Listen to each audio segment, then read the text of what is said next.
আসসালামু আলাইকুম ওয়া রাহমাতুল্লাহি ওয়া বারাকাতুহু। প্রিয় দিনদার মা ও বোনেরা, পবিত্র ঈদের পর শাওয়ালের 6 রোজা আগে রাখবেন নাকি রমজান মাসের যে সকল রোজাগুলো কাজা হয়েছে অর্থাৎ মাসিক মিন্স পিরিয়ডের কারণে মা বোনরা রাখতে পারেন নাই, পুরুষরা অন্য কোনো অসুস্থতার কারণে সফরে থাকার কারণে কোনো একটি রোজা ভঙ্গ করেছেন, রাখতে পারেন নাই, ওই রোজাগুলো আগে রাখবেন। কোনটা আগে রাখবেন, রমজানের ছুটে যাওয়া রোজা নাকি শাওয়ালের 6 রোজা? আজকের এই ভিডিওতে ক্লিয়ার করে বলার চেষ্টা করব ইনশাআল্লাহ।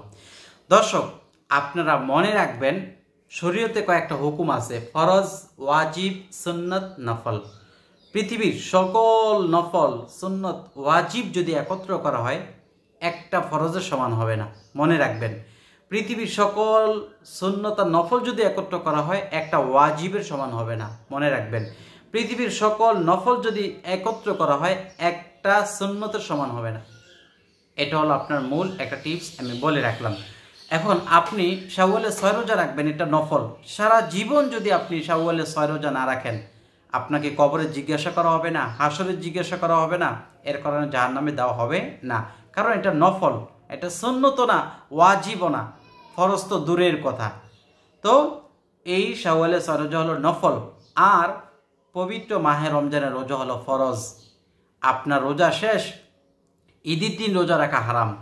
ঈদের পর থেকে যে আপনি বাঁচবেন কি গ্যারান্টি আছে? কোনো গ্যারান্টি নেই। এই জন্য ঈদের পরপরই যত সম্ভব দ্রুত গতিতে আপনি আগে রমজানের ছুটে যাওয়া নামাজগুলো, আপনার রোজাগুলো রাখবেন। তবে এক্ষেত্রে খেয়াল করার বিষয়, ঈদের একেবারে লাগোয়াভাবে দেখা গেছে আমাদের আত্মীয় স্বজন মেহমানদারি, ছেলে মেয়ে বাসা বাড়িতে থাকে, সেক্ষেত্রে আপনি রোজা রাখলে একটা আপনার তাদের কাছে একটু অসুন্দর লাগতে পারে। দ্বিতীয়ত, যেহেতু আপনি 1 মাস রোজা রেখেছেন, এটা এত বাধ্যকতা না যে ঈদের পর দিন থেকে রোজা রাখতে হবে। তো সেক্ষেত্রে আপনি কয়েকটা দিন গ্যাপ দিতে পারেন। যেহেতু আপনি একটা মাস রোজা রেখেছেন, আল্লাহ তাআলা এখন ঈদের মাধ্যমে, আনন্দের মাধ্যমে আপনাকে একটু রেস্ট করার সুযোগ দিয়েছে। কাজা রোজা তো আদায় করবেন। আর যদি রেস্টের মধ্যেই মারা যান, সেটা তো আল্লাহ বুঝবেন যে আমার বান্দা রেস্ট নিতে ছিল, তার নিয়ত ছিল সপ্তাহখানিক পরে সে রোজা রাখবে, ঠিক না? তো এই জন্য আপনারা ঈদের পর সপ্তাহখানিক রেস্ট নেবেন, তারপর রোজা রাখা শুরু করবেন। যাই হোক, যদি রেস্ট নেবেন, আর যদি না নেন তাহলে ঈদের পরপরই আপনারা আগে রমজানের ছুটে যাওয়া রোজাগুলো আদায় করবেন। দেখা গেছে কিছু মা বোনরা মাসিক মিস পিরিয়ডের কারণে 4 দিন, 6 দিন, সর্বোচ্চ 10 দিন রোজা ভঙ্গ করেছেন। আগে আপনি ওই 4টা, 6টা, 10টা রোজাই রাখবেন। যতটা রোজা ভঙ্গ করছেন ততটা রোজাই রাখবেন। অথবা কেউ মাসিক মিন্স পিরিয়ডের জন্য নয়, আপনি বমি করে দিয়েছিলেন, তারপরে মনে করেন একটু রক্ত বের হয়েছে, মনে করছেন যে আপনার রোজাটা কি ভেঙে গেছে, এটা মনে করে আপনি রোজাটা পরে ভেঙে নিছেন, নিজে রোজাটা কি ভেঙে নিছেন। তো এই জাতীয় যদি আপনার কোনো ইনকেস সমস্যা হয়ে থাকে, এভাবে যদি আপনি 2-4টা রোজা ভেঙে থাকেন, অথবা আপনি অসুস্থ ছিলেন, প্রচণ্ড জ্বর, ঠান্ডা বা অন্য কোনো কারণ ছিল, যতটা ভাঙছেন ততটাই হবে, ততটা রোজা আপনি কাজা আদায় করে নেবেন। যদি 4টা হয় 4টা, অথবা কোনো বৃদ্ধ মানুষ রোজা রাখতে পারেনি, এখন রাখতে পারবে, তখন তার রোজার বিনিময়ে 4টার মধ্যে 4টা রোজা আপনি রাখবেন। তো এক কথায় পবিত্র মাহে রমজানের রোজাগুলো আগে রাখবেন, তারপরে শাওয়ালের 6 রোজা আপনি পরে রাখবেন। শাওয়ালের 6 রোজার ক্ষেত্রে যেটা আমরা অনেকে করে থাকি, লাগোয়া রেখে থাকি, আবার কেউ বাকি রেখে এটা নিয়ম হলো আপনার ফাঁকা করে রাখা উত্তম।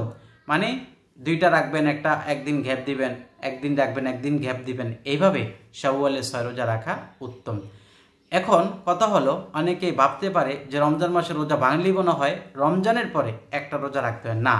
এটা হলো যদি কোনো কারণবশত, শরীয়তের কোনো উজুরের কারণে রমজান মাসে মা বোনরা পিরিয়ডের কারণে রোজা ভেঙে থাকে, বা কোনো ব্যক্তি অসুস্থতার কারণে রোজা ভাঙে, তাহলে একটার বিনিময়ে একটা রমজানের পরে রাখবে। কিন্তু যদি কোনো নারী ও পুরুষ রমজানের ভিতরে ইচ্ছাকৃতভাবে রোজা ভাঙে, অথবা ইচ্ছাকৃতভাবে খায়, ইচ্ছাকৃতভাবে স্বামী স্ত্রী মেলামেশার মাধ্যমে রোজা ভাঙে, ইচ্ছাকৃতভাবে কোনো কারণ ছাড়াই ভাঙে, তাহলে রমজানের পরে 6 রোজা রাখার আগে তাকে লাগাতার 60টা রোজা রাখতে হবে।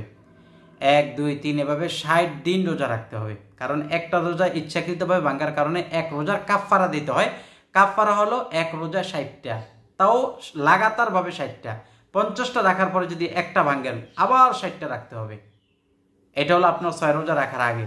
যারা নাকি একটা রোজা ইচ্ছাকৃতভাবে ভাঙছেন, এখন আপনি নিয়ত করতেছেন 6 রোজা রাখবেন, তাহলে 6 রোজা রাখার আগে আপনাকে 60টা রোজা রেখে নিতে হবে, তারপর আপনি 6 রোজা রাখবেন। আর যদি এমন হয় যে আপনি এই রোজা ভাঙছেন কিন্তু এখন রোজা রাখার মতো আপনার শক্তি সামর্থ্য নাই, তাহলে প্রতিটা রোজার বিনিময়ে 2 জন করে মিসকিন 2 বেলা পেট ভরে আপনি খাওয়াবেন। এই নিয়মে আপনি এটার ফিদিয়া আদায় করবেন, এটাকে বলা হয় ফিদিয়া, জরিমানা। যাই হোক, তো যারা কাজা করছেন কাজা রাখবেন, যাদের কাফফারা আছে কাফফারা শেষ হওয়ার পর তারপর আপনারা শাওয়ালের 6 রোজা রাখবেন। শাওয়ালের 6 রোজার ক্ষেত্রে আপনি নিয়তটি করবেন, আমি শাওয়ালের 6 রোজার প্রথম রোজা রাখার নিয়ত করলাম, দ্বিতীয়টি রাখলে এইবার এইরকমই নিয়ত, আবার তৃতীয়টি রাখলে এরকমই নিয়ত করবেন, আমি শাওয়ালের 6 রোজার তৃতীয় রোজা রাখার নিয়ত করলাম। আর রাখার ক্ষেত্রে গ্যাপ দিয়ে রাখতে পারেন, লাগাতারভাবে রাখতে পারেন, সমস্যা নেই, তবে গ্যাপ দিয়ে রাখা উত্তম। আরেকটি কথা বলে রাখি, যখন দেখবেন বাড়িতে বেশি মেহমান অতিথি ছেলে মেয়ে আছে, বেড়াতে আসছে, তখন রোজা রাখবেন না, কারণ এটা নফল। আপনাদের ছেলে মেয়েদের মন ভেঙে যাবে, আপনার সাথে একবেলা তারা খাবার খাবে, আপনার পাশে বসে খাবে, অথচ আপনি রোজা, এটা হয়? এটা হতে পারে না। এর জন্য যখন সন্তান ছেলে মেয়ে আত্মীয় স্বজন কাছাকাছি থাকবে, তখন আপনি কি করবেন? আপনি তাদেরকে নিয়ে খাওয়া দাওয়া করবেন, রোজা রাখবেন না। তারা বাসা বাড়ি থেকে চলে গেলে তারপর নফল রোজাগুলো আপনি রাখার চেষ্টা করবেন। এছাড়াও যদি আপনাদের আরও কোনো মাসআলা জানা থাকে, আপনারা কমেন্ট করবেন, ইনশাআল্লাহ আমি আপনাদেরকে জবাব দেওয়ার চেষ্টা করব। আর যদি আপনি সফরে থাকেন, তাহলে নফল রোজা রাখার কোনো প্রয়োজন নেই, যদি আপনি দূর থেকে দূরে যান। আর এটা সময়সীমা পুরো 1 মাস, একেবারে ঈদের দিন থেকে নিয়ে 1 মাস আপনি এই রোজা রাখবেন। একদিনও আপনি মানে মনে করবেন না যে এই দিন রোজা রাখা যাবে না। সুতরাং ঈদের 1 সপ্তাহ পরেও যদি শুরু করেন, আরও আপনার প্রায় 23 দিন থাকবে। তো ঈদের 10 দিন পরেও যদি শুরু করেন, 20 দিন থাকে। তো 20 দিন থাকলে আপনি 3 দিন পর পর একটা রোজা রাখতে পারেন, 3, 6, 18, 3 দিন পর পর একটা রাখতে পারেন, কোনো সমস্যা নেই। সুতরাং এই রোজাগুলো নিয়ে আমরা বিভ্রান্ত হব না। অনেকে বলে লাগাতার রাখতে হবে, অনেকে বলে তাড়াতাড়ি রাখতে হবে, ঈদের পরপরই রাখা শুরু করে, এগুলো সব বাদ দিয়ে আপনারা সঠিক নিয়মে এই রোজাগুলো রাখার চেষ্টা করবেন ইনশাআল্লাহ। আল্লাহ পাক আমাদেরকে সঠিকভাবে বুঝে আমল করা তৌফিক দান করুক। এর জন্য সকলে কমেন্টে লিখুন আমিন। লাইক দিয়ে শেয়ার করবেন। আমল টিভি চ্যানেল সাবস্ক্রাইব করে পাশে থাকা বেল আইকন বাজিয়ে রাখলে আপনি পরবর্তী ভিডিওগুলো পেয়ে যাবেন ইনশাআল্লাহ।